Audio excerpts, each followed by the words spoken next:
dag har jeg tænkt mig at smage alt mad fra McDonald's. Det har været pisse dyrt det her. Altså, jeg har jo rakt ud til McDonald's og sagt, I har nu en mulighed for at få en masse visninger, hvis I giver mig noget gratis mad. Og de sagde, nej tak. Derfor sagde jeg, screw you guys, jeg har tænkt mig at købe alt jeres mad alligevel. Jeg har brugt alt for mange penge på det her. Håber I synes det er nice. Jeg starter med alle de her specielle oksekødsburgere. Jeg starter med den, der hedder Homestyle Spicy Senap. Det er sådan en limited edition ting. Der er noget underligt i at lave limited edition burger generelt. Men ser det lækkert ud? Ikke rigtigt. Spændt på den her, fordi jeg kan overhovedet ikke lide noget, der er spicy. Det smager godt. Jeg skal lige finde ud af, hvor mange bidder jeg har lyst til at tage. Jeg har omkring 15.000 kalorier, jeg skal smage i dag. Jeg har nok ikke råd til så mange nummer 2 bid.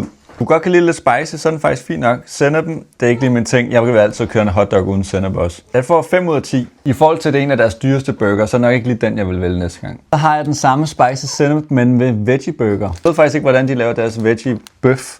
Jeg synes altid, de ser sådan lidt klamme ud. Det er ikke for at være sådan rigtig landmandsagtig, jeg stemmer venstre, men er det underligt, hvis jeg ikke kan smage forskel? Den smager jo fint. Jeg føler, at jeg er meget progressiv, hvis jeg giver den lige så god en karakter, eller endda bedre karakter end den med bøf. Den anden fik 5 ud af 10. Jeg tror, at den her får 6 ud af 10. Tag fat i Maus Plantefonden, hvis I vil have noget nice indhold. Så har vi den famøse Big Arch. Det må være den, som ham McDonald's-CEO'en han lige nippede til.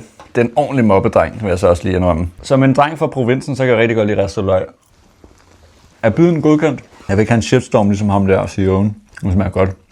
Den får lige en bid 2 her. Altså, den smager jo virkelig godt, men jeg kan rigtig fortælle dig forskellen på den, og så minder meget med en Big Mac. Den koster også virkelig meget. Jeg tror, den koster 100 kroner eller sådan noget. Jeg er faktisk forpustet lige nu. Jeg har taget 2 bidder, der virkelig var store, føler jeg. Sådan altså, jeg kan næsten ikke se de bidder, jeg har taget. Så voldsomt er det. Det er en kæmpe burger, det her. Der skete det forfærdelige i mit liv, at jeg har vendt mig til aldrig kun at gå med én menu. Jeg skal jo altid have noget ekstra. Så jeg kan ikke kun gå med en burgermenu. Jeg skal jo have en burgermenu, og så skal jeg have en ekstra burger, eller jeg skal have nuggets. Og når man først har gået den rute, så kan du ikke gå tilbage. Den her, det kunne godt være den eneste burger på McDonald's, hvor jeg tænker, jeg niver bare den ene menu. Den får 9 ud af 10, den var god. Så er vi nødt til Big Tasty Bacon her. Det er jo nok min favoritburger, så jeg skal ikke lyve og sige, at jeg ikke har smagt den før. Det er jo altid bare at have den uden bacon. Jeg føler, at der er mange danskere, der siger, at bacon er det fedeste i verden. Jeg føler, at det faktisk er lidt overhypet. Ikke fordi den der 25 minutters voldtur har gjort noget godt for den, men det smager jo bare godt. Min teori er, at det er dressingen, der gør det hele for mig. Jeg tror, du kunne smide den her tasty dressing på et stykke broccoli, og så vil jeg bare sige, at det er den 10 ud af 10 burger. Jeg har, som de loyale seere ved, lidt et problem med tomater i tingene. Drop tomaterne. Der er ikke nogen, der tænker, at det hører hjemme i sådan en burger her. 10 ud af 10. Og igen, den her skala, det er jo ikke sådan, at vi sammenligner med hummer og østers. Jeg tror så gengæld, det er dumt af mig at tage flere bidder. Det I ikke kan se lige nu, det er, at der er så meget mad tilbage.